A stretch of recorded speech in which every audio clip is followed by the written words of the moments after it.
love is like Majnun and Layla. You know, the Arabs use Majnun and Layla. He says, didn't you ask about that place, that neighborhood it's not there anymore? Didn't you ask about it where Layla used to live? And he said, no, indeed, I asked. But how do dead stones give me answers? You know, where did everybody go? And then he says, I go by these stones, you know, the dwelling places, and I kiss this wall and I kiss that wall. And then he says, it's not love of the walls that have enraptured my heart, but love of the one who used to live in these walls. That's why we go and visit these places. It's not the places.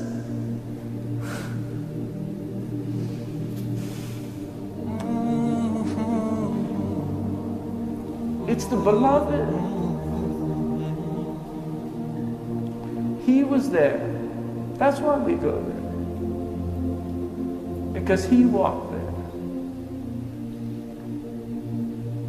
One of the poets, he said, you know, they saw Majnun and he was taking care of this dog, giving it food and patting it. And they said to him, what's wrong with you? Why are you treating that dog like that? And he said, don't blame me. You know, leave your blame. Because my eyes saw this dog once in the vicinity of Layla. Just the dog was near Layla, and so he has an affection towards the dog. And that's real love. That's not imagination. That's real love. A lot of modern people don't even know what love is. A lot of modern people have lost the capacity for love because they're so alienated from their heart. You know, when you're cut off from your heart, how do you know what love is? Because the secret of the heart is love. And that's love the Sahaba had for the Prophet ﷺ. Bilal couldn't even live in the city. He went to Sham to live in Syria. One time he came back, this was after 20 years, they convinced him to give the adhan. He didn't want to give the adhan. He couldn't give the adhan in the mosque of the Prophet ﷺ. It was so overwhelming for him because he'd called the Prophet to prayer.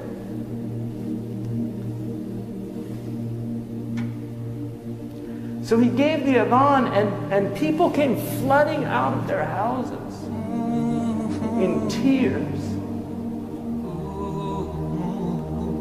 thinking the Prophet ﷺ was going to come and lead them in prayer.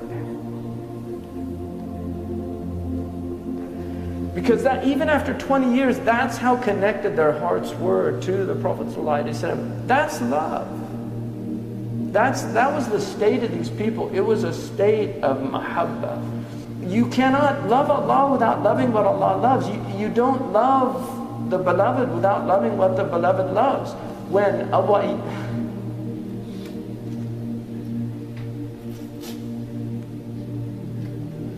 Ayyub al-Ansari,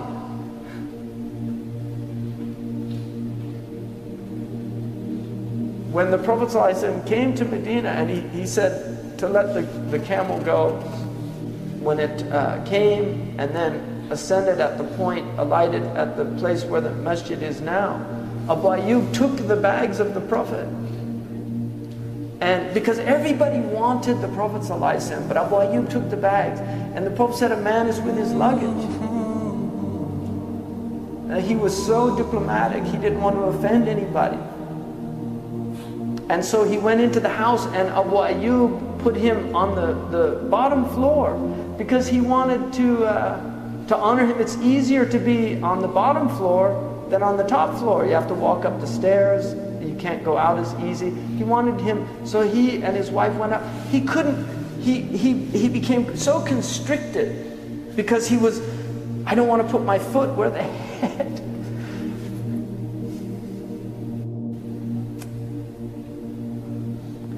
You know, where the head of the Messenger of Allah. This is adab. People don't have this understanding anymore. You know, this loss of adab in our age.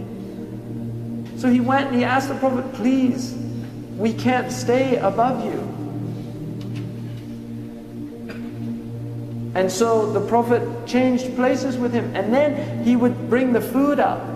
And when the food would come down, he told his wife, show me where the messenger's fingers ate from, and then he would eat from that place. This is tatabbu' al-athar, following the traces. And then one time he took some food up that had garlic. And then when they brought it down, Abu Ayyub asked his wife, where did he eat from? She said he didn't take anything from it. Abu Ayyub said, فَزَعْتُ, I became completely, faza' is like to be in a state of shock. And he ran upstairs and he said, Ya Rasulullah, was there something haram in it? He said, no. He said, it's just garlic. I don't like garlic. I don't eat garlic because I speak to angels. And angels don't like bad sense. Angels like high sense. But his state when he saw it, did I do something? I mean, that is adab. Because it's mahabba, it's from love. He had so much love. When years later, when hard times fell upon Abu Ayyub al-Ansari, he went to one of the caliph at the time and he asked him for help. And he said that the Prophet ﷺ said a time will come when people won't help. And the caliph said, what did the Prophet say to do in that time? He said, be patient. He said, well then be patient.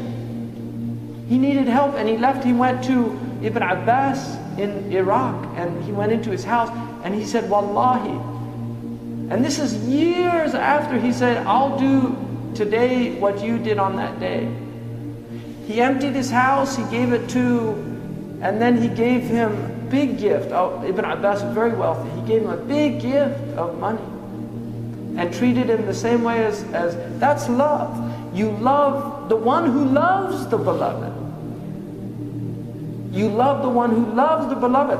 Jibreel in a Sahih hadith said, if Allah loves somebody, He calls Jibreel and He says, I love so-and-so, so love him also, because I love him. People of the heavens, they love.